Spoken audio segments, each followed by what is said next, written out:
while at a conference alongside Russian President Vladimir Putin. At a high-profile conference in Helsinki this month, Donald Trump took some time out of relentlessly praising his counterpart, a former KGB foreign intelligence officer and currently suspected U.S. election meddler, to accept the gift of one Adidas AG football. Turns out that model of football has a chip in it.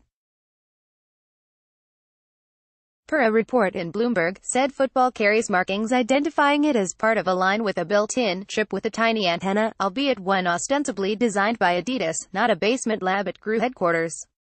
The contained NFC chip is passive and only sends out information, according to the Adidas website, and is marketed as allowing fans who bring their mobile devices close to the ball access to premium content like exclusive videos, competitions, and challenges. Bloomberg writes, but rather than a spy device, the chip is an advertised feature of the Adidas AG ball.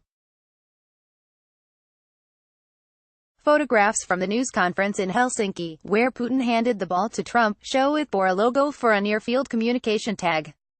During manufacturing, the NFC chip is placed inside the ball under that logo, which resembles the icon for a Wi-Fi signal, according to the Adidas website. The chip allows fans to access player videos, competitions and other content by bringing their mobile devices close to the ball. The feature is included in the 2018 FIFA World Cup match ball that sold on the Adidas website for $165, reduced to $83 in the past week. In other words, this isn't necessarily an indication of anything nefarious. Putin may well have simply given the president an off-the-shelf Adidas ball that does nothing more than transmit a code unlocking dumb premium content that, in all likelihood, neither the president or anyone else has an interest in unlocking. Per CNN, cybersecurity expert Scott Schober noted that any mobile device would likely need to be within a couple of centimeters of the ball to even register the code, while Adidas claims the encoded tag is impossible to interfere with. However, that is assuming that the ball was not surreptitiously fiddled with, such as by replacing the NFC transmitter with a near-visually identical device of Russian origin, somehow modifying it, or just creating a fake ball. As Bloomberg helpfully noted, it couldn't be determined from the photos whether the ball was modified, because that would be brash by intelligence standards. As Schober told CNN, any device brought into close proximity to the president would be examined by the Secret Service or counterintelligence officials to see if it emitted any radio frequency, and even given Trump's suspiciously friendly relationship with Putin, it seems like a stretch the latter leader would be so brazen as to hand the president a bugged device personally. So cue the cries of fake news, and all that. That said, the Cold War is rife with stories of Soviet intelligence ingenuity, including a replica Great Seal of the United States containing a sophisticated, pencil-sized resonating device they gave U.S. Ambassador George Kennan in 1952.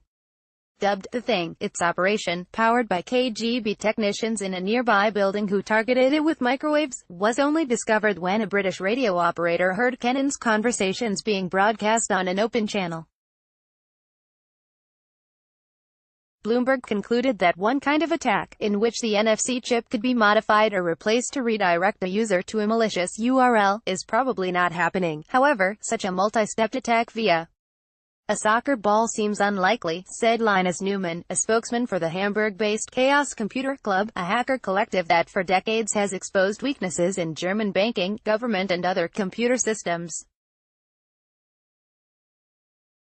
Trump would have to ignore multiple security warnings and intentionally install a malware on his device, Newman said, adding that such a hack working would depend on the president falling for a silly attack like this.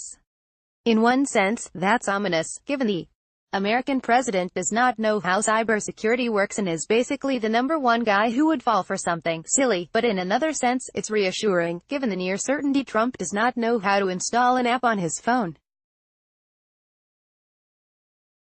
Melania Trump, however, First Lady Melania Trump holding the ball after it was tossed to her by her husband. Photo, Pablo Martinez Monsivais, AP, Bloomberg.